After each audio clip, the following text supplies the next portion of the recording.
Welcome back everyone to part 2 of this palace boss fight, the 7th palace boss in Persona 5. Yeah, that's right, there's a part 1, so if you didn't see part 1, be sure to watch that, and there's a reason why it's a part 1, because it's a long ass boss fight, okay? Part 1 was, pretty long as is. I kind of shortened it to to be considerate for you guys, not watching through the entire 30 plus minutes it took me to get through him. But now this is part 2. Now Shido himself has dismounted from his useless, what he deems useless. That boss was really hard to deal with, but his useless Hecatoncheires lion thing, and now the man is fighting us himself. Not gonna lie, the dude looks mad ripped. He is part of the Buff Boys squad, and yeah, at this point, he was very intimidating, especially when I started doing melee attacks with some of my characters, and all I was doing was like 70 damage, 80 damage,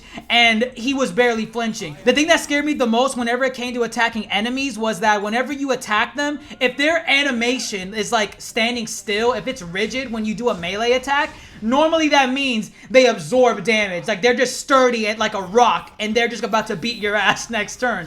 But if they react and start like like when you do physical damage, that's when you know, okay, I'm doing work on them. I'm scratching them up a little bit. But Shido doesn't flinch on any of your attacks. So the entire battle, I'm like, oh my god, dude, this guy is going to destroy me. But naturally, I had Ryuji on the team, and that boosted my attacks exponentially. So I was very grateful for Ryuji at this point right now, because up until this point, I never really used Ryuji in boss battles or any boss fight or any fight for that matter. So yeah, didn't really care for Ryuji until now. He is going clutch at this point. And normally I go into the lore of the character for these boss impression videos, but I already did that in part 1 of this palace. So if you guys haven't watched part 1, be sure to watch it. I go into the lore and what I think about the lore and the story behind this particular character. But going back into the design, because that's what we do. We can do story, then design, and then difficulty. I'm not gonna lie, design-wise, at face value, the dude looks mad intimidating. Like, he's strapped up with all these wires and stuff, and he looks mad foreboding. He's kind of like Jiren from Dragon Ball Super with his red aura. The dude looks mad OP. He is very intimidating. But the only thing I don't like about it is, that's it. What happened to the creativity of the Sergeant General uniform and the Hecatoncheires lion that he was riding with the throne on top? I really like that, but now it's just he's buffing up, kind of turning Super Saiyan a little bit halfway through, and it's like, I mean, come on. I kind of wanted a little bit more in terms of design. I was hoping maybe he sprouted something from his back, or maybe he just gets freakishly huge, like maybe on some Batman Arkham Asylum Joker, like steroid user type of deal. But that doesn't really happen. So design-wise, I'm not really digging it, but I could definitely see where they were going for. The dude is ripped. He's mad foreboding, and he's about to whoop my ass, in case you guys didn't notice that already. The guy does insane amounts of damage. Right now, we're transitioning into the difficulty. This boss battle is difficult, if not for the duration that it took to get to this point. And the main reason for that is because you don't get a break in between the boss battles where you fought the lion and then when you fight Shido himself. So you're basically, in a way, fighting 5 bosses. You fight the first form, second form, third form, this form of Shido, and then he transforms into another form. Yeah, like he's basically Frieza from Dragon Ball Z. But yeah, basically this guy is an endurance test. You need your items. You need your healers. You need so much. Thank God I had spare items that I never used, because otherwise I wouldn't have been able to beat this boss. I think that's where most of the difficulty comes from. It's whether or not you're prepared to fight this guy, because for all you know, this is the final boss of the game. Now, I kind of know it isn't, just based on what I said in the previous video, and that is really hinting that there's maybe one more side of content in this game, so I'm expecting a little bit more after this fight.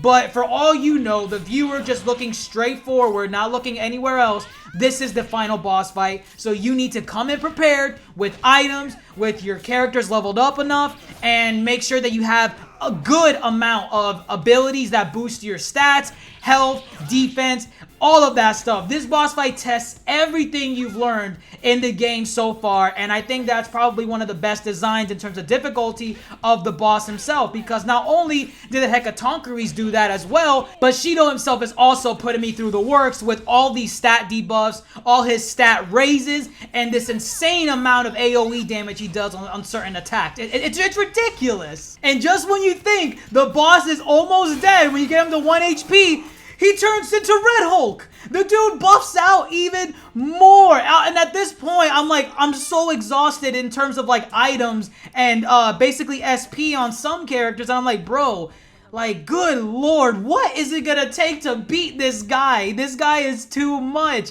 But I'm not gonna lie, this design is also a little bit cooler as well because he's even more buffed out. He has the veins popping all over his head and body, and he, you know, basically lost the wires or the straps, whatever you want to call it, from his body, and he's more difficult now. And now each time you get a third of his health down, he starts adding new moves and new attacks into his repertoire, adding even more to the difficulty of this boss fight. And good God, this boss fight was difficult. If you look at it as a whole, both part 1 and part 2, I want to say this was the hardest boss fight in the damn game, okay? Like, this boss fight was insanely difficult. I want to put it up there with that other boss fight that I haven't recorded, because if you guys haven't watched my first video, just go ahead and watch it. I explain it in there. I consider those two boss fights as the most difficult boss fights in the entire game thus far. I don't know what's after this. I don't know what's gonna happen to my characters or what enemies we'll face, but as of right now, if this is the final boss, which it isn't, let's be honest, but if it is, this is the hardest boss of the game, excluding, you know, maybe a secret boss. I don't know if there are any secret bosses in the game or not, but if there is, expect a video on that boss as well. And then once you get past a certain point in the boss fight, he starts getting like a praying mantis scarecrow type of style, and thank God I ranked up my confidant. That's another thing, your confidant abilities really help in this boss fight and the previous one, part 1, because basically sometimes your characters will take the L for you, like maybe absorb the damage, like that could be fatal, or sometimes they might not go down, they'll get 1 HP left because you rank their confidant abilities high enough. And I'm not gonna lie, ranking up their confidants saved me a ton of items and a ton of trouble and plenty of retries, because surprisingly, I only had to retry this boss battle once, and that was because of a dumb mistake about switching one party member from my roster. Aside from that, I was able to go through this in one run. It took me a while, but I was able to get through this because of my confidant abilities, the scarce number of items that I had, and the abilities some of my, you know, allies had as well. So again, make sure your confidants are high. Make sure you have SP items and healing items. Don't be like me. And yeah, make sure you leveled up as well. And yeah, that's pretty much it in terms of what I think about the boss. Again, like I said, in terms of design, I kind of wanted a little bit more when he buffed up. Like maybe he gets a contraption or something. Like the dude's intimidating. And if that was the goal that they were going for, they succeeded. The dude is intimidating. I was afraid at this point. And yeah, they basically did their job. But one thing that I found extremely hilarious as to how I defeated this boss is you're about to see it right now. Basically what's about to happen is he's gonna get countered. Then there you go, he's dead. He's dead. I had I believe it was high counter on Yusuke, and basically that's a 20% chance of countering any physical damage, and turns out that was the finishing move on the boss. Did 250 damage on Shido. For all I knew, I could have died the next turn. So blessed that I finally got through this ordeal. And yeah, that's pretty much it. Let me know your guys' thoughts in the comments below. What did you think of the boss fight? Did you like it? Did you like the design? Did you think it was too difficult? Again, in terms of difficulty, I think it's the hardest because it's an endurance test. It tests everything you learned up until this point. Tests your abilities, your confidant strengths, your item usage, and you know, being able to use them at the right time. It tests all of that. And in terms of difficulty, it did a pretty damn good job. And in terms of design, It could have been better with Shido himself when he finally got rid of his coat, but the Hecatoncheires and the throne thing that he had on his back, I really enjoyed that. Right up there with Kamoshida and all the other boss designs that I've been giving praise to. But let me know what you all think in the comments below. Thumbs up the video if you enjoyed it. And as always, folks, don't forget to stay beautiful. I'm Ajax the Mister, and don't forget to have a great day. Thanks for watching. Since I have felt sincerely apologetic.